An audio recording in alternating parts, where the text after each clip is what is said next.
you doing? I hope that you're doing okay. I am doing okay as well. Now, it is the desire of most, if not all women, to get pregnant at some point in their lives, and they most anticipate to shower this child with affection and love.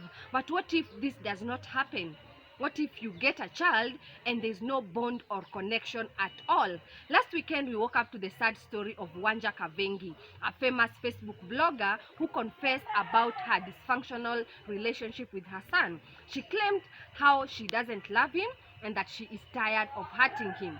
So netizens, as usual, went on Twitter and others blamed her for making her son's life miserable, while others actually sympathized with her.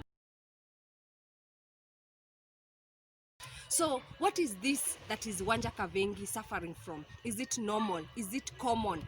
Is there a way out of the situation? So I've packaged this information for you. Welcome so much to the show. My name is Kawira Rose. This is Your Voice.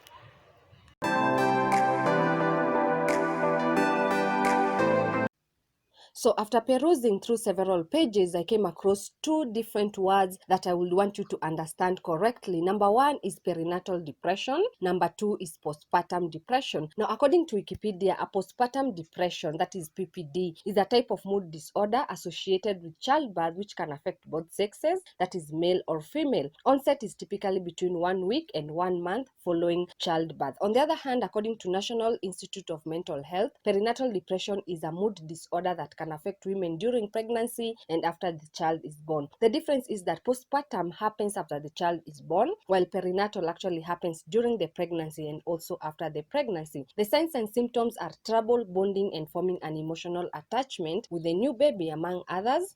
What causes perinatal depression? Research suggests that perinatal depression is caused by a combination of genetic and environmental factors, including but not limited to changes in hormones that occur during and after pregnancy. Can it be treated? Yes, it can be treated. Treatment for perinatal depression often includes therapy, medications, or a combination of the two. I want to emphasize that treatment is different for different people, meaning therapy can work for one and does not work for the other person. So it's good to see the doctor so that they can recommend the best treatment for you. I also want you to note that perinatal depression is a real medical illness and can affect any mother regardless of age, race, income, culture, or education. Women are not to blame for having perinatal depression.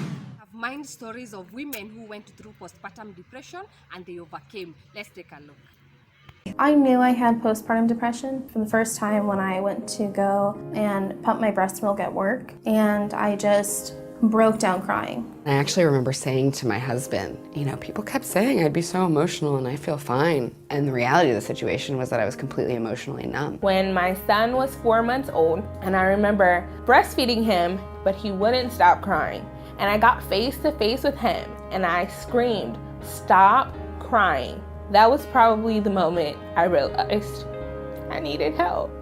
And to all the mothers going through this, surround yourself with people who get it, because you're not alone. I know there's so much pressure right now to be like a perfect mom. You have to be honest. You have to let people in and let them know what you're going through. If you are out there and you are struggling, I want you to know that it is going to get better. I know women, including Wanja, are going through this, and it may look like there's no way out of the situation. But as you've heard from women who came out as victors, there's light at the end of the tunnel. You're not alone, and no woman whatsoever should be blamed for experiencing postpartum depression. My name is Kawira Rose. This has been Your Voice. Our lives begin to end when we become silent about things that matter.